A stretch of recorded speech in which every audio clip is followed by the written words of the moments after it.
할렐루야. 이 새벽 하나님께 예배드림을 사모하며 주의 전으로 나오신 모든 광림의 권속들과 또한 영상으로 함께 예배드리시는 모든 성도님들에게 하나님의 크신 은혜와 평강이 먼저 충만히 넘쳐나게 되시기를 주의 이름으로 간절히 축원합니다.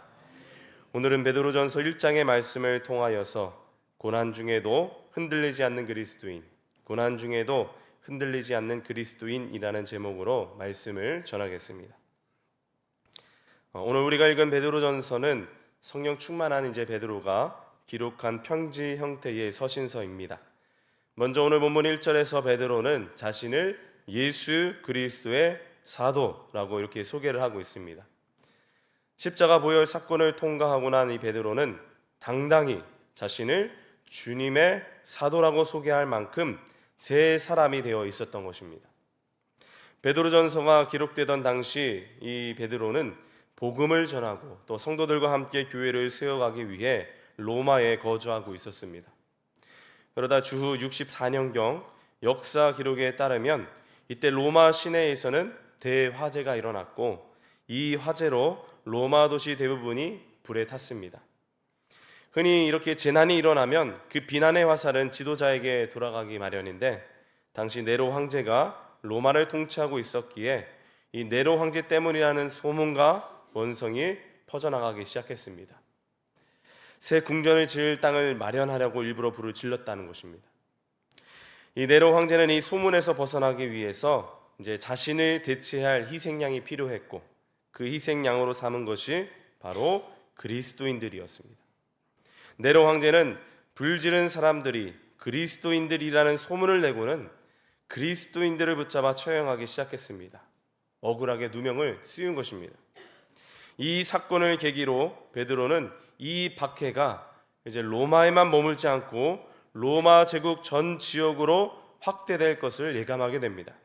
그래서 베드로는 소아시아 지역 일대에 흩어져 살던 성도들로 하여금 믿음을 잃지 말라고, 흔들리는 신앙을 붙들어주고 잘 견뎌낼 것을 격려하기 위하여서 이 서신서를 썼던 것입니다.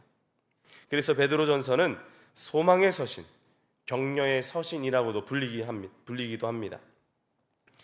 이처럼 베드로전서는 고난 속에서 우리가 어떻게 살아가야 할 것인가, 우리가 이 고난을 어떻게 이기고 감당해야 할 것인가를 말씀해주는 소망의 말씀이 됩니다. 이러한 오늘의 본문 말씀은 크게 세 단락으로 나누어 볼 수 있습니다. 먼저 첫 번째 단락은 1절에서 2절까지의 말씀으로 성도들을 향한 베드로의 문안 인사입니다. 그리고 두 번째 단락은 3절에서 12절까지의 말씀으로 여러 가지 시련에 처해 있는 성도들을 향한 위로와 소망의 말씀입니다. 그리고 마지막 단락은 13절에서 25절까지로 거룩하라는 그러한 베드로의 권면의 내용이 담겨 있습니다. 이제 오늘 본문을 통해 주시는 그 영적인 교훈과 은혜들은 무엇인지, 특별히 고난 가운데 세상 사람들과 구별된 삶을 살아가는 우리 그리스도인의 모습과 태도는 어떠해야 하는지를 함께 나누며 몇 가지 기도의 제목을 얻고자 합니다. 첫째로, 산 소망으로 인해 하나님을 찬양해야 합니다. 산 소망으로 인해 하나님을 찬양해야 합니다. 오늘 본문 3절 말씀입니다. 우리 주 예수 그리스도의 아버지 하나님을 찬송하리로다. 그의 많으신 긍휼대로 예수 그리스도를 죽은 자 가운데서 부활하게 하심으로 말미암아 우리를 거듭나게 하사 산 소망이 있게 하시며. 아멘. 지금 베드로는 하나님을 찬송하며 감격과 감탄을 하고 있습니다. 그런데 사실 베드로는 이 편지를 쓴 후 몇 년 되지 않아서 순교했습니다. 죽음이 코앞에 있던 상황에서 하나님을 찬송한다는 것은 쉽게 이해할 수 없는 부분일 것입니다. 그럼에도 베드로가 이렇게 고백할 수 있었던 것은 그가 산 소망을 품고 살았기 때문입니다. 그렇다면 여기서 산 소망이란 무엇입니까? 산 소망이란 하나님의 크신 긍휼 안에서 부활하신 예수 그리스도를 통하여 거듭난 자가 갖게 되는 살아있는 희망입니다. 죽음으로 끝나지 않는 소망, 변하지 않는 소망, 함께 천국을 누릴 것을 기대하는 하늘의 소망인 것입니다. 이 소망은 단순히 좋은 일이 생기기를 바라는 그러한 마음이 아닙니다. 부활하신 그리스도께서 지금도 살아계시게 우리도 그 안에서 다시 살아나고 마침내 하나님 나라에서 그분과 함께 영원한 생명을 누리게 될 것을 믿는 확신입니다. 비록 지금은 초대교회의 성도들이 불같은 시험과 고난을 당하고 있지만 그럼에도 세상에 줄 수 없는 참된 기쁨과 확신을 가지고 살아갈 수 있다면 어떠한 상황에서도 우리는 감격하며 찬송하는 삶을 살아갈 수 있다는 것입니다. 그렇습니다. 하나님께 소망을 두는 자가 찬송할 수 있고 그 사람이 복 있는 사람입니다. 다윗도 시편 39편 7절에서 이렇게 고백했습니다. 주여, 이제 내가 무엇을 바라리요? 나의 소망은 주께 있나이다. 또 시편 42편 5절에서 고라 자손도 이렇게 고백합니다. 너는 하나님께 소망을 두라. 그가 나타나 도우심으로 말미암아 내가 여전히 찬송하리로다. 아멘. 베드로도 오늘 본문 3절에서 동일한 고백을 드리고 있습니다. 그가 하나님께 소망을 두었기에, 즉 산 소망이 있었기에 찬송할 수 있었던 것입니다. 이처럼 우리에게 산 소망이 있게 하신 하나님을 찬송하는 것은 그리스도인의 당연한 몫입니다. 그리스도의 부활로 말미암은 그 거듭남의 은혜를 가진 자마다 하나님을 찬송해야 하는 것입니다. 영국의 에드워드 모트라는 한 목수가 있었습니다. 이 사람은 젊은 시절 공장에서 일하면서 열등의식과 또 반항심과 원망 등에 사로잡혀 있던 아주 불행한 한 사람이었습니다. 그에게 삶은 전혀 무의미한 것이었고 그에게 소망이란 조금도 없었습니다. 그러던 어느 추운 한 겨울날 그가 런던의 거리를 배회하다가 길가에 있던 작은 교회에 들리고 싶은 마음이 생겨서 그 교회 안으로 들어가게 됩니다. 그때 존 하이아트 목사님이 요한복음 3장 말씀을 가지고 거듭나는 도리에 관한 설교를 하고 있었고 에드워드가 그 말씀을 들었을 때에 나는 거듭나야 한다는 그 강렬한 소원을 품게 됩니다. 그리고 성령께서 그의 마음 문을 열어주셔서 그는 예수 그리스도를 영접하고 거듭나게 됩니다. 이렇게 거듭난 에드워드 모트는 그의 일기에 이렇게 적고 있습니다. 내 망치는 이제 노래하기 시작했다. 내 망치는 이제 춤을 춘다. 그리고 내 눈동자는 생기가 돌고 내 마음속에는 생수가 솟는다. 예수께서 내 마음에 오셨기 때문이다. 나는 거듭났다. 이제 그는 행복한 목공이 된 것입니다. 그의 인생은 점점 풍요로워졌고 자기가 고용되어 일하던 그 목공소는 이제 자신의 소유가 되어 성공적인 사업가가 됩니다. 그가 55세 되던 해 자신을 거듭나게 하신 주님의 은혜에 감사하며 그는 자신의 전 재산을 주님께 바치기로 결단합니다. 자신의 목공소를 받아 언덕 위에 교회를 지었고 그리고 자신은 목회를 공부하여서 예수 그리스도의 복음을 전하기 시작합니다. 자신의 전 재산을 들여서 교회를 짓고 자기를 구원하시고 거듭나게 하신 예수 그리스도의 복음을 증거하기 시작한 그 첫날, 그는 자기를 거듭나게 하셨던 그 주님의 첫사랑을 기억하면서 그 소망을 주신 주님의 은혜에 감격하며 감사의 시를 짓게 되는데 그 시가 바로 오늘 우리가 불렀던 찬송가 488장입니다. 이 몸의 소망 무언가 우리 주 예수뿐이세. 우리 주 예수밖에는 믿으리 아주 없도다. 굳건한 반석이시니 그 위에 내가 서리라. 그 위에 내가 서리라. 아멘. 사랑하는 우리 성도 여러분, 오늘 우리에게도 이러한 산 소망이 있는 줄로 믿습니다. 예수님께서 십자가에서 죽으시고 부활하심으로 절망은 끝났고 새로운 생명이 시작되었습니다. 그래서 베드로는 이렇게 말합니다. 4절에서 썩지 않고 더럽지 않고 쇠하지 아니하는 유업을 잊게 하시나니 곧 너희를 위하여 하늘에 간직하신 것이라. 이 말씀은 단순히 천국의 약속을 넘어 지금 이 땅에서도 믿음으로 살아가는 성도에게 주어진 하늘의 보증서입니다. 그러기에 이 땅에서 살아가는 성도들은 비록 나그네로 살아가지만 그들이 받게 될 천국이라는 유업은 세상의 그것과 본질적으로 다르다는 것을 아는 사람들입니다. 또한 그 어떤 것으로도 파괴되거나 취소될 수 없는 영원한 것임을 알기에 산 소망을 품고 사는 사람들입니다. 이러한 성도가 누구입니까? 베드로의 서신을 받은 초대교회 성도들일 뿐만이 아니라 믿음으로 살아가는 오늘 우리가 바로 그러한 사람들인 줄로 믿습니다. 이러한 산 소망으로 인하여서 날마다 우리 하나님을 찬양하며 살아가는, 더 나아가 주님 한 분만으로 만족하며 주님과 영원토록 함께할 것을 꿈꾸는 그러한 복된 삶 살아가게 되시기를 주님의 이름으로 간절히 축원합니다. 두 번째로, 고난 가운데에 기뻐해야 합니다. 고난 가운데 기뻐해야 합니다. 앞서 말했듯이 초대 그리스도인들은 그리스도인이라는 그 이유만으로 박해를 받고 심지어 죽음까지도 각오해야만 했습니다. 따라서 그들에게 고난은 그리스도인이 되는 과정의 한 일부였습니다. 그래서 베드로는 편지를 읽는 모든 성도들에게 신앙을 잃지 말라고 당부합니다. 6절 말씀입니다. 그러므로 너희가 이제 여러 가지 시험으로 말미암아 잠깐 근심하게 되지 않을 수 없으나 오히려 크게 기뻐하는도다. 베드로는 그리스도인이 여러 가지 어려움으로 잠깐 근심할 수 있다고 말씀합니다.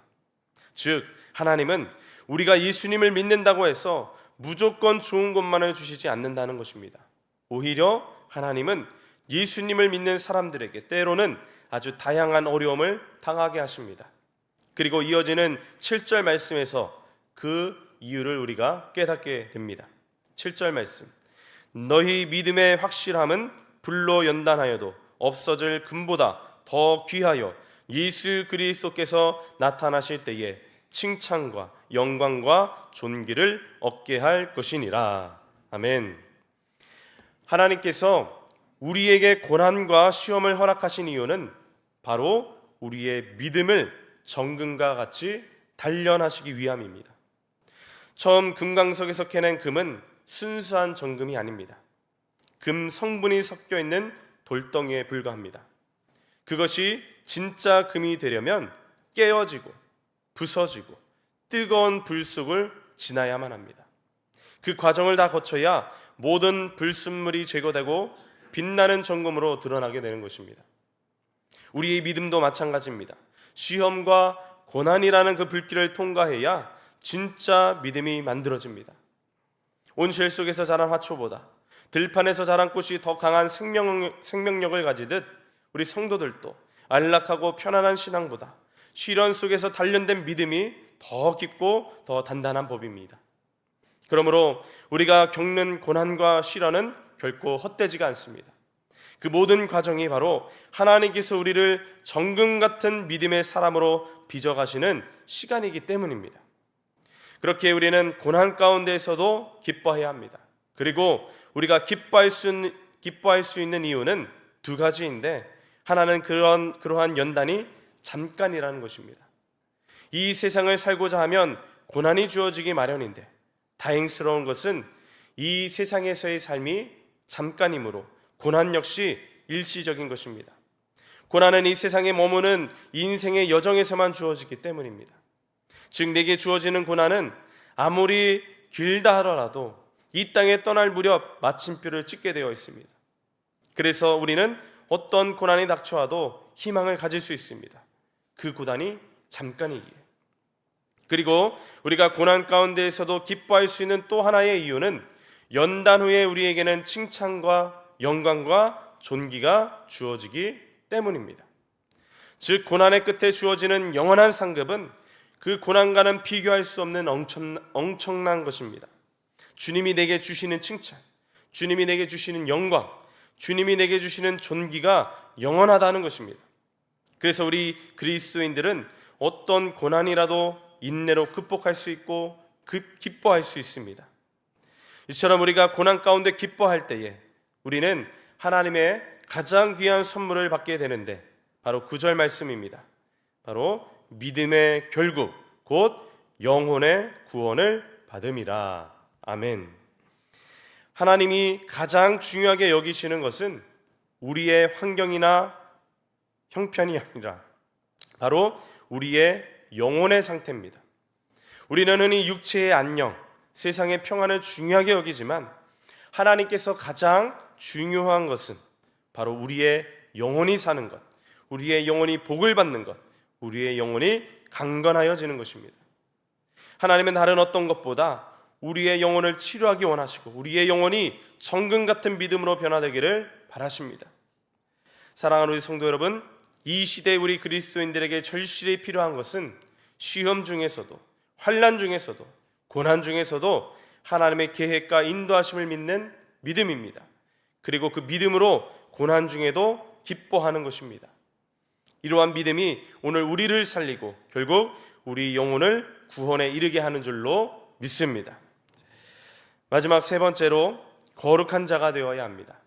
거룩한 자가 되어야 합니다. 오늘 본문 13절 말씀입니다. 그러므로 너희 마음의 허리를 동이고 근신하여 예수 그리스도께서 나타나실 때에 너희에게 가져다 주실 은혜를 온전히 바랄지어다. 아멘. 베드로는 고난 후에 받을 영광이 있기에 현재 고난 중에 소망을 가지고 살아갈 것을 재차 권면하여 은혜를 온전히 바랄지어다 이렇게 말합니다. 이 은혜는 예수님께서 재림하실 때 주실 은혜입니다. 그러므로 우리에게 필요한 것은 마음의 허리를 동이고 근신하는 삶입니다. 여기서 허리를 동이다라는 표현은 허리띠를 졸라매다라는 뜻으로 곧 긴장하고 준비하라는 말입니다. 이와 같이 성도는 육신의 허리가 아닌 마음의 허리를 동여서 애굽을 탈출했던 이스라엘처럼 긴장감을 가지고 하나님께서 인도하시는 길을 걸어가야 한다는 겁니다. 또 근신하다라는 이 말도 같은 맥락의 말입니다. 근신하다는 이 말은 술 취하지 않고 정신을 차리다라는 뜻으로 세상의 쾌락이나 욕망에 취하지 않고 영적으로 깨어 있으라는 말씀입니다. 다시 말해 성도의 삶은 언제나 긴장감과 경건함을 유지해야 한다는 뜻입니다. 그리고 깨어있는 자들이 긴장감을 가지고 무엇을 해야 하는지를 15절 말씀이 알려주고 있습니다. 15절 말씀입니다. 오직 너희를 부르신 거룩한 이처럼 너희도 모든 행실에 거룩한 자가 되라. 아멘. 우리는 마음의 허리를 동이고 거룩한 사람이 되어야 한다는 겁니다. 우리가 거룩한 사람이 되어야 하는 근거는 우리를 부르신 우리 하나님께서 거룩하시기 때문입니다. 16절 말씀에 내가 거룩하니 너희도 거룩할지어다. 이 말씀은 레위기 11장 44절을 부분 인용한 말씀입니다. 하나님께서 왜 거룩하십니까? 죄와 무관하시기 때문입니다. 그래서 베드로는 모든 행실에 거룩한 자가 되라고 말씀합니다. 어떠한 행동에도 죄와 무관하게 거룩해야 한다는 말씀입니다. 그렇다면 우리는 어떻게 이 거룩한 삶을 살아갈 수 있을까요? 바로 나를 향하신 하나님의 그 무한하신 그 사랑을 깨닫고 있을 때에만 가능합니다.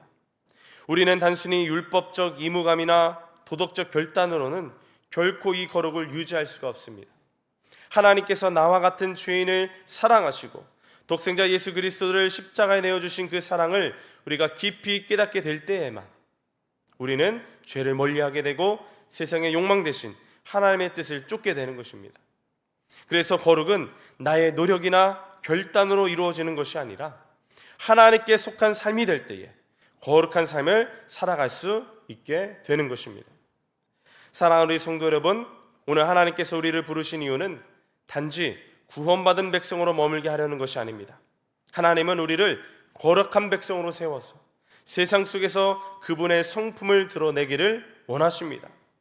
그러므로 마음의 허리를 동이고 근신하여서 세상에 휩쓸리지 아니하고 주님 다시 오실 날을 바라보면서 주님께 속한 자로서 거룩함을 힘써 지켜 나아가시기를 바랍니다. 16절 말씀, 내가 거룩하니 너희도 거룩할지어다.